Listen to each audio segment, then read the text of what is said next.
Against the winds, keeping the news tight on her skin. God will save her, her father's Lucifer, they say. Oh, Tuesday. Does that make it okay? Sin finds the culprit. Unexplained circumstances cause people to fear, deceive, and act so irrationally.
All right, so I know this is so wise. I know I shouldn't be exposing secrets like this.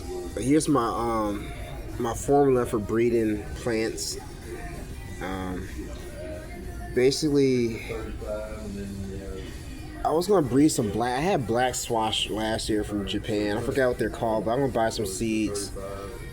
But I have this variety, this mutated squash. I showed a video of it earlier today. I don't know when y'all gonna get this video, because sometimes I take my time sending the video. I forget that it's on the phone actually. I actually got a new phone today, so that should help me out with storing new recordings and stuff. Sorry, I had to put the phone down. It's just taking forever for me to open this bag. So, with this squash is mutated. That's how it came. And in the other video, you saw that the flowers are like, it's like, so I have one branch that has like 3 flowers on one. And, so I'm trying to make like these freakish mutant variants. But you know what would make it even more entertaining? If I crossbreed it with another species altogether. So then you have the mutated species with a more exotic species as well. I think that's gonna be crazy, as like an acorn squash, like a double-headed acorn squash. Like that's gonna be a big mother sucker, man. Yeah, acorn squash, it might work because acorn squash is, you can't eat it. Well, you can't eat this straight up either. But acorn squash, you have to bake it. But yellow squash is pretty sweet, and so is acorn squash. So I think these two would be good candidates for a cross hybrid. They should not be that different. It's sweet, it might take a little bit longer to cook it because of the acorn squash genetics, but it should be compatible. You see how big that is compared to the normal yellow squash? Like, I have several more plants that are doing this. They have like, one has 3 flower heads on one stem. So there's a lot of potential for crossbreeding. Just like, I want to have like some weird genetics. Like, I gotta get the seeds out of this sucker, man. I'm gonna make that a priority. I don't know. Actually, I'm gonna look up on YouTube how to dry out. Like, I don't know how to dry out yellow squash because their seeds are so small. So this is gonna be a priority right here. This is the first fruit of my yellow squash this week, and I'm already getting the genetic mutations. I've never seen this since I've grown squash. I think the plants I got, either they were genetically different or, well, yeah, that's what it had to be. And these plants I actually bought from Walmart. They're from Bonnie. But I tell you what, they're Bonnie's property, but they won't be Bonnie's genetics when I'm done with them. I don't think Bonnie was planning this either. I don't know what happened with Bonnie, but I don't think they did that on purpose. I'm telling you what, by the time I'm done with this, they will not be Bonnie. I promise you that. They won't be Walmart genetics. I promise you that. Alright. So these are the plants I'm gonna grow next year. I said I was gonna grow mostly like wild lettuce and stuff like that, which I am. But I'm still gonna keep a small portion of plants to crossbreed. I might just do it in a different garden. How you doing? How you doing? Do you need that check? Yes, ma'am. Perfect. Okay. All right, that's it, guys. I'll talk to y'all later. Bye. All right, this is Soda Wise. I wanted to show y'all something. They say that corn is self-pollinate, it's itself in the air. But I want to show you it doesn't really matter because the bees are still going to do it themselves. It doesn't matter. At the end of the day, it's pollen, and the bees still want that. And I've never seen this before because, but you look at them, they're busy at work. They're making sure they get that pollen. So now, yeah, they probably do self-fertilize if the wind blows. That's if they get a chance, because the bees are going to collect the pollen anyway.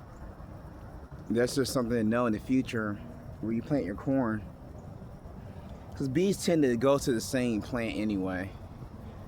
And also it's kind of sucks because corn, it doesn't need bees to do this, because then you're not gonna get the pollen right here. That's where the pollen needs to connect. So you might not want this. This is not what you really want. You know, but keep these tree hoppers. Damn, you saw all that pollen flew off. All right, try to get the tree hoppers off the plant. All right, man, that's it, man. I just wanted to show you that. I don't know if that's going to help them pollinate. I'm pretty sure it's not, because like I said, it needs to hit the silk. I might have to hand pollinate it, because these bees, they're taking the pollen. You know, that's just not what you want. So I caught this guy eating my passion vines. For those who don't know, this is a lace-winged butterfly caterpillar. And they migrate from South America to the USA. And they're ferocious, so I'm gonna have to kill him. And he killed 2 of my plants already. So and they were healthy yesterday. He just ate 2 plants today.